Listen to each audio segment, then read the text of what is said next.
जैसे लोहे का टुकड़ा इसके संग आता है मैग्नेट के, चुंबक के, चुंबक बन जाता है। लोहे का टुकड़ा पारस के संबंध में आता है, सोना बन जाता है। अमृत प्राचीन वह जिससे पूरा जीवन बदल जाए। देव और दानव, देव भी थे लेकिन पूरा उनका जीवन अमृत में नहीं हुआ। तब दैत्यों ने देखा कि हमारी शत्रुओं को तो बड़ी सफलता मिली, तब वे उनकी बढ़ती सह नहीं सके। उन्होंने तुरंत अपने हथियार उठाए और देवताओं पर धावा बोल दिया। इधर देवताओं ने एक तो अमृत पीकर विशेष शक्ति प्राप्त कर ली थी और दूसरे उन्हें भगवान के चरण कमलों का आश्रय था। बस वे भी अपने अस्त्र शस्त्रों से सुसज्जित होकर बैठे थे। अच्छी बुरी वस्तु का ये युद्ध लागू कर सकते।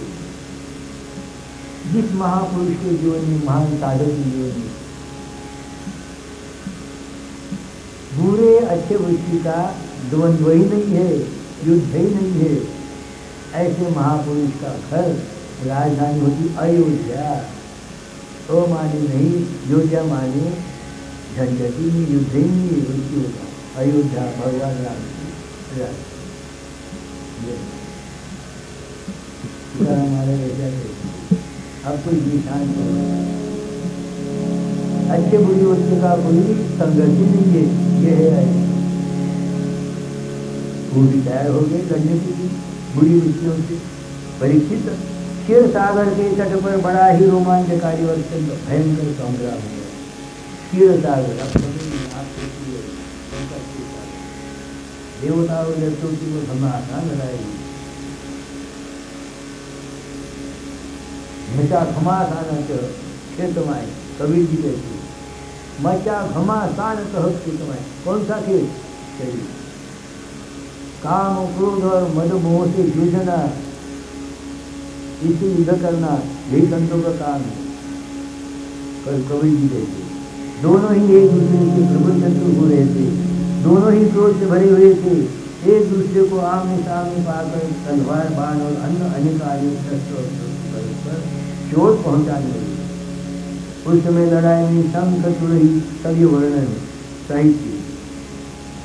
परीक्षित उस समय रंग बिरंगी पताकाओं के स्फटिक मणि के समान श्वेत निर्मल चंद्रो रत्नों से जड़े हुए दंड वाले बहुमल पंखों, गौरपंखों, चवरों और वायु से उड़ती हुई दुपट्टों, पगड़ी, कलंगी, कवच आभूषण तथा सूर्य की किरणों से अत्यंत धमकते हुए उज्ज्वल शस्त्रों एवं वीरों की पंक्तियों के कारण देवता और असुरों की सेनाएं ऐसी शोभामान हो रही थी मानो जल जंतुओं से भरे हुए दो महासागर लहर। साहित्य बड़ा सुंदर वर्णन है। रणभूमि में दैत्यों के सेनापति विरोचन पुत्र बलि मय दानों के बनाए हुए वही हासस नामक विमान पर सवार हुए। सब वर्णन साहित्य। बलि भी आया था असुरों का पक्ष लिया। बलि यह तो वास्तव में आगे का चरित्र आने वाला है। ये तो वास्तव में भगवान का भक्त है बलि, महाबली। साधना करने पर वो ताकत आती है साधक में, तो यदि इच्छा करे तो जल जल के खाक हो जाएगी। तो सही बात। सच्चा साधक उसको यदि आप उसको चिढ़ाएंगे तो कभी चिढ़ते नहीं, यदि चिढ़ जाएंगे कहेंगे तो सच्चा होकर रहेगा। घर पर चिराग लगाने के लिए कोई नहीं रहेगा। इसलिए संतों का क्रोध नहीं देना चाहिए, उनकी सेवा करें।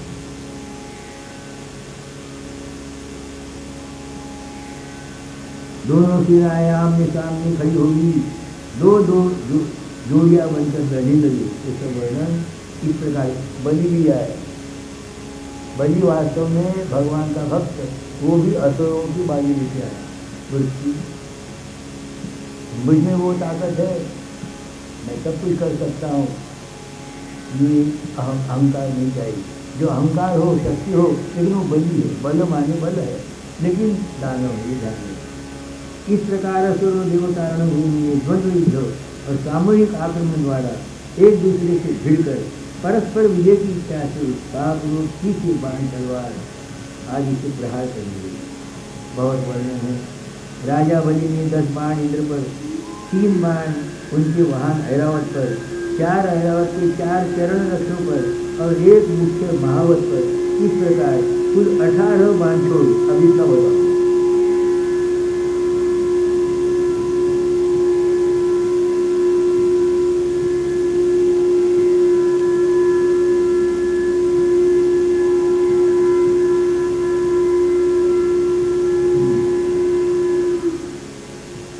राजा बलि ने इंद्र पर, इंद्र क्या है मैंने सुबह बताया, कल बताया होगा।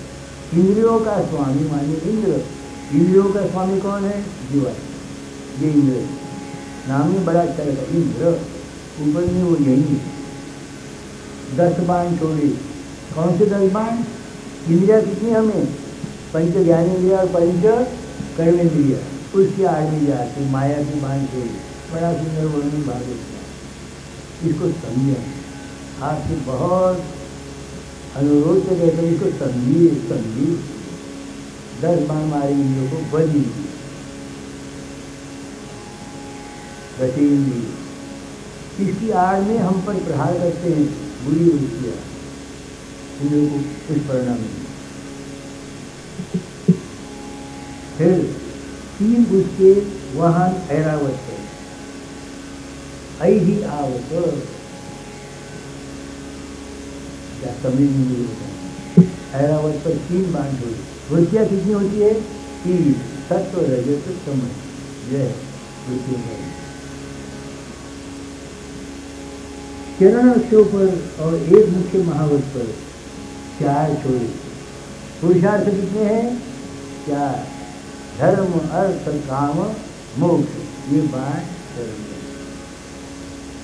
चलना है धर्म की गति से चले, 4 धर्म अर्थ काम मोक्ष, पैर उसी मार्ग से। इस प्रकार से 18 बाण छोड़ी।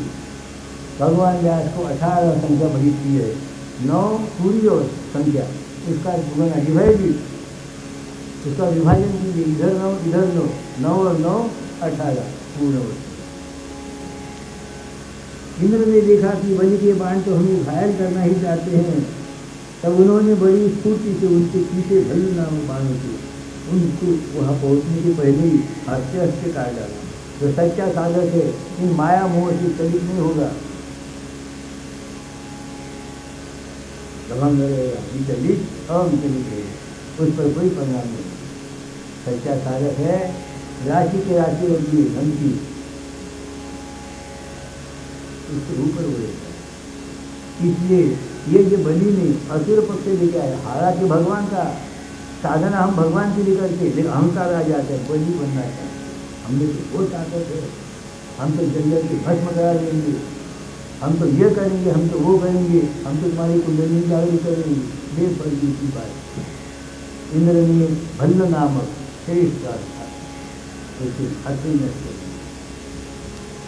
इसके बाद बलि ने एक के पीछे एक क्रमशः शूल ग्रास तोमरा, ये सब उनका वर्णन है युद्ध का।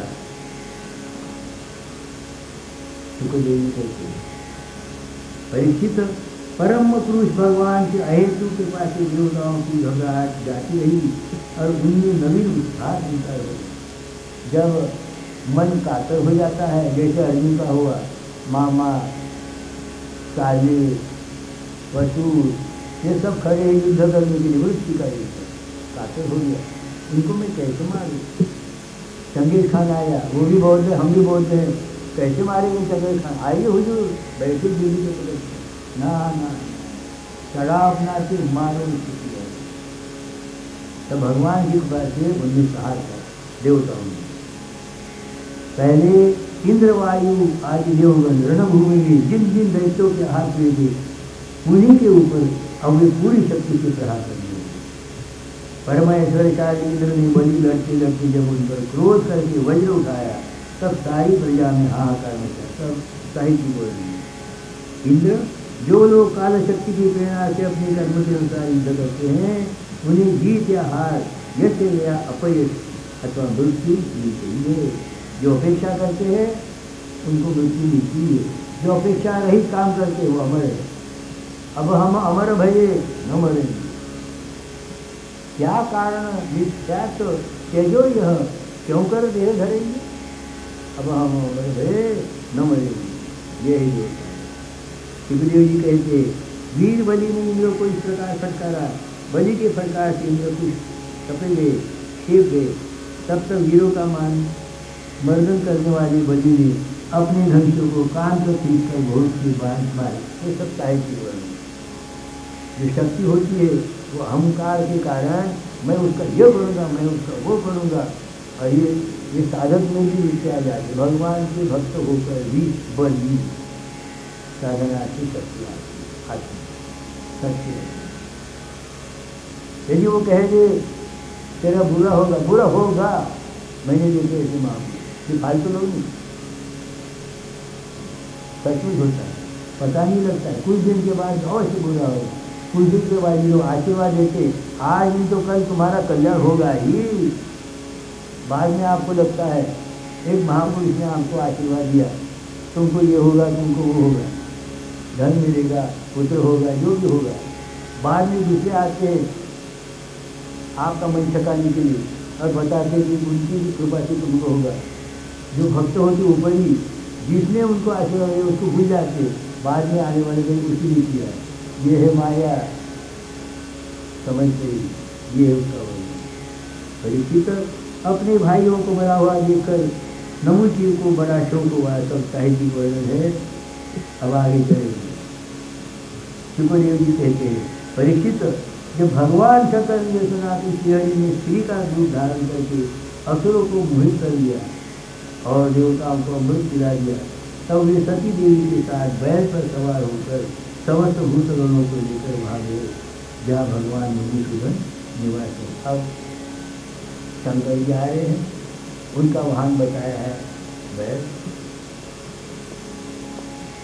गोस्वामी तुलसीदास जी बैल, यही बैल है। गो मानी इंद्रिया, इंद्रियों का स्वामी जो है महान बल आता है, जो इंद्रियों पर संयम रखेगा महान बल उसके पास आता है।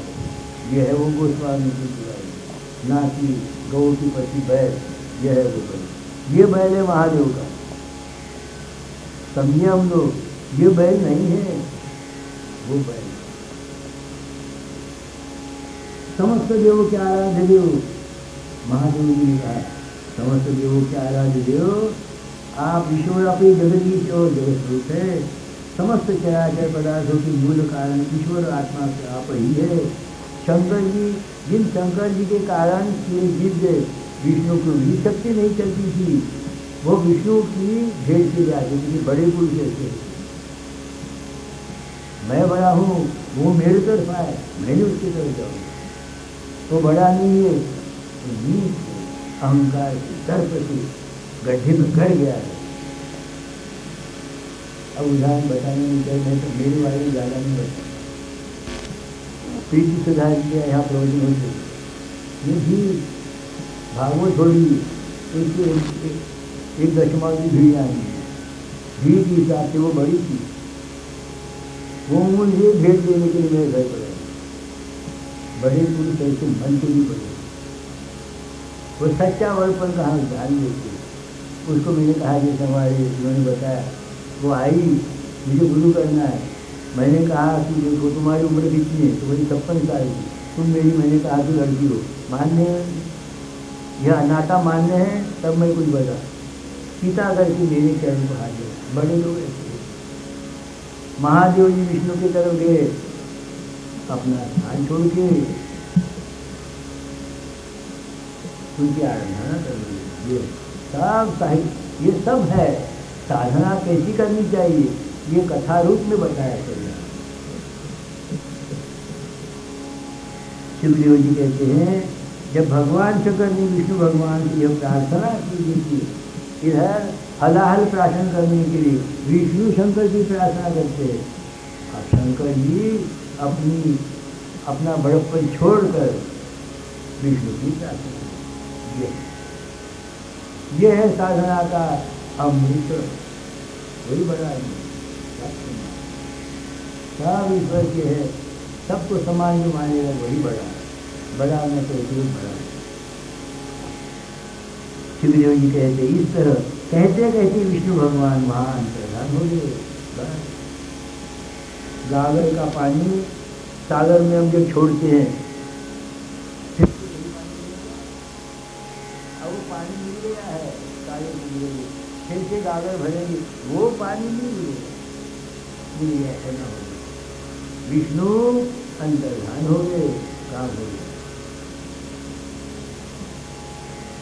मोहिनी वस्त्रहीन तो पहले सी हो चुकी थी। हाँ, मोहिनी सुंदर वस्त्र पहले थे, काहे के वृत्ति की। जैसे वस्त्र शरीर को ढाकता है वैसे ही वृत्तियां चित्तों को ढाकती है। वही कात्यायनी व्रत परसों मैंने बताया, वही मोहिनी अच्छे वस्त्र सुवर्णालंकार, ये तो माया के है, वो निर्वस्त्र हो गई थी, सब नंगी है, भगवान की वजह से नंगी है, वृत्ति रहित नंगी। जैसे जैनों में उनकी देवता है महावीर, नंगे ही है,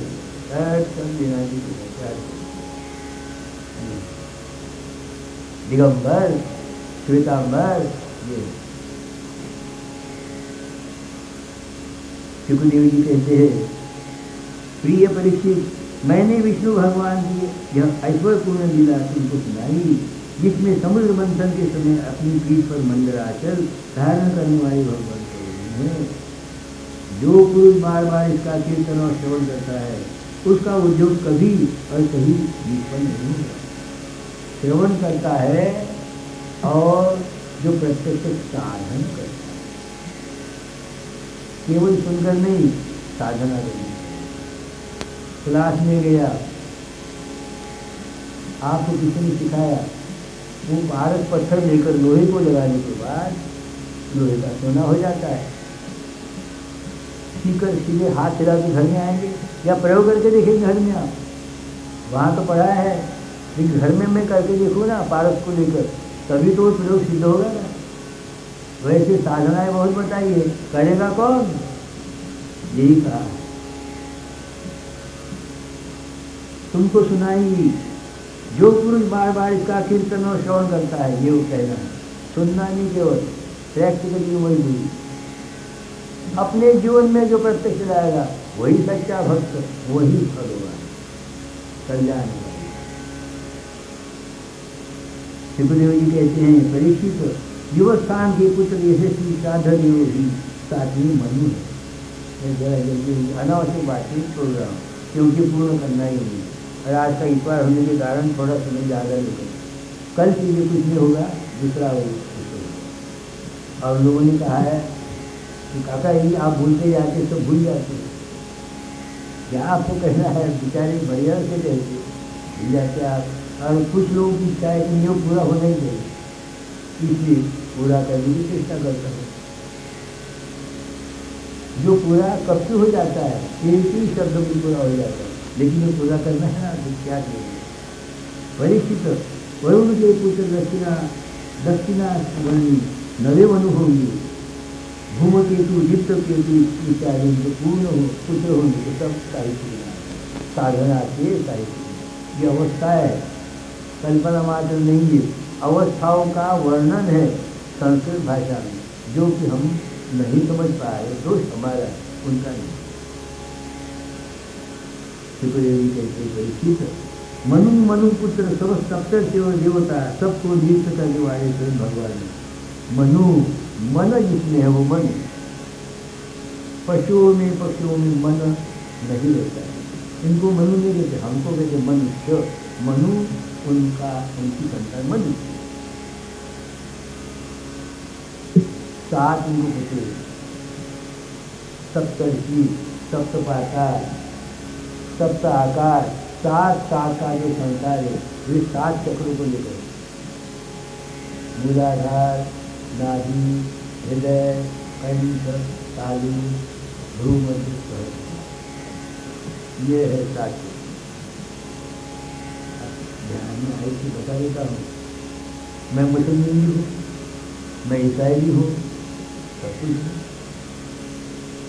मुसलमानों में मक्का जब जाते हज यात्रा, हज मानी यात्रा, यात्रा में जाते, आज भी आपने टीवी पर देखा होगा, वहाँ जाते हैं मक्का में हज में, तो ये उनके पायजामे नहीं पहनते, यहाँ उनको धोती पहनने के लिए मान के लिए धोती पहनेंगे, गाड़ी निकालने के लिए कहेंगे गाड़ी उतार करेंगे, हम मुसलमान में गाड़ी नहीं निकालेंगे। वहाँ जाते हैं मक्का में दाढ़ी वाड़ी मूछ सब निकालना पड़ता, ये भी निकालना पड़ता है, बाहर भी निकालनी पड़ती, जैसे दक्षिण के लोग करते हैं वही करते हैं, सब चावल में लुंगी पहनते हैं मुसलमान, लुंगी मक्का में आज भी हज की यात्रा भी होगी या होगी, लुंगी हिंदू परंपरा वही परंपरा, उपवस्त्र पहनते हैं जनेऊ जैसे, और 7 कंकड़ लेते हैं, जो उनको मालूम नहीं है मुसलमान में 7 कंकड़ लेते हैं। मुसलमानों में मस्जिद में जाकर वो परिक्रमा नहीं करते, एक ही स्थान पर बैठे रहते, घुटने टेके कानों में नहीं डालते, वहाँ जाके 7 परिक्रमा करते हैं।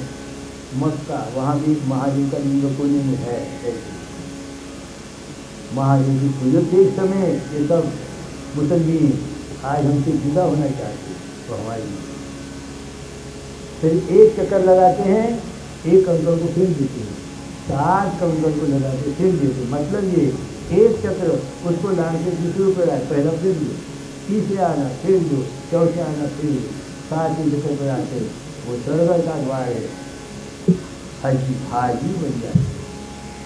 मुसलमान की परंपरा भी वैदिक परंपरा अगर आज भी है, वो हमारे थे है, अज्ञान के कारण नहीं जानते, कल जो हमारे यह है वैदिक परंपरा, ये 7 महीने की कुछ यही है, ये सप्तता है, सप्तता है, सब 7 स्वर में कितने स्वर है, सारे गम पधनि सा, रंग कितने ताना पिया लिया, 7 7 7 7 सप्तता। सुखदेव जी ने कहा अब आगे आने में मेरा माफ़ कीजिए, मैं ठहर नहीं सकता हूँ, ये क्या कहा जाए, ये बड़ी सुपर फास्ट ट्रेन है, बस बीच के स्टेशन छोड़ के जाना, दिल्ली जाना है ना, बीच के स्टेशन नहीं मिले तो क्या हुआ, अब दिल्ली जाना, जरा मैं जल्दी चल रहा हूँ, क्योंकि मेरे साथी के काका या भूल जाते जो करना है, अच्छा भैया मैं चेष्टा करता हूँ, लेकिन आवश्यक उस स्टेशन पर जरूर चलूँगा, हमें प्यास लगी है, भैया खाने को भूखी जाएगी, वही में चलूँ। जब देवता इस प्रकार भाग कर छिप गए और दैत्यों ने उस स्वर्ग पर अधिकार कर लिया, इतने में क्या हुआ, हम कथा बोल रहे हैं बड़े किस्से, इतने में दैत्य ने स्वर्ग पर हमला किया, आप समझ रहे ना, हम इसमें मजबूर हो गए, चुपके से दैत्य चले गए, स्वर्ग में हमला किया, और से दैत्य भूली, इसलिए सदा सतर्क रहे, हर कर्म पर सतर्क रहे, जो सतर्क रहेगा उसके राजधानी पर दैत्य हमला नहीं करेगी, इसलिए समर्थ रामदास स्वामी को अत्यंत साक्षी भावे, अत्यंत साक्षी भी रस, सावधान हो जाइए, कहीं कुछ बात निकल जाएगी जहाँ से कब्जा करें, अत्यंत साक्षी भावे, भावे आलसी कदा, आलसी मत बनो, क्यों, यह शरीर कितने समय का है, कब चलेगा पता नहीं, यावा या देहात का लाभ, इस देह का लाभ लो, क्यों जाया एक दिन जाना, एक एक क्षण भगवान की सेवा में और साधना में व्यतीत करो, तब जाके तुम्हारे राजधानी पर दैत्य हमला नहीं करेगा।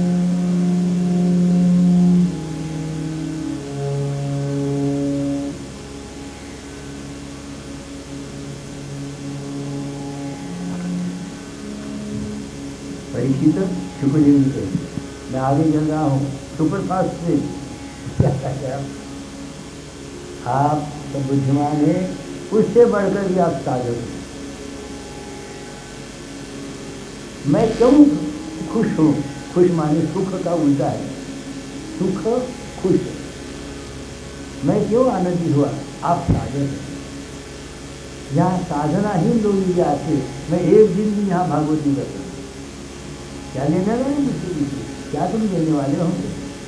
भगवान ने हमको बहुत दिया, बहुत दिया देने वाले नहीं।